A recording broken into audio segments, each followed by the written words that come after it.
asked if you had all the European countries say, well, we're going to have to put our troops in Ukraine for a decade plus as a peacekeeping force, do you start seeing public supporting Europe decrease for the Ukraine conflict? Right? I mean, right now it's just money, right? They're not really doing anything else. Do you think Europeans are willing to put their sons and daughters in harm's way in a peace zone?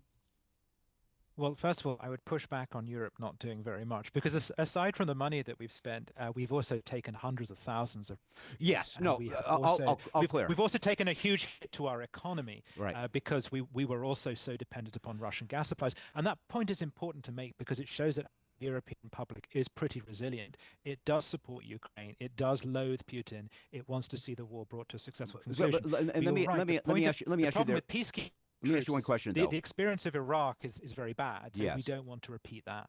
So let me ask you one question though, and that's very true. For example, for our listeners, there's been 8.2 million Ukrainians who have left the country, and they just didn't go middle of a boat on the sea. So Europe's done a lot that way. But if they are, if they go and say we're going to have to send our sons and daughters on the front lines, would support for Yeah. the Ukraine-Russia conflict, and I don't want to dismiss anything done. Money matters. Taking 8.2 million refugees matters. That all matters. But would the public support decrease? I suspect it would, yes, because of the historical memories of Iraq, Afghanistan, and also things closer to the presence of British troops in Northern Ireland. Deployments like that, long-term, open-ended deployments, the British people are very skeptical of.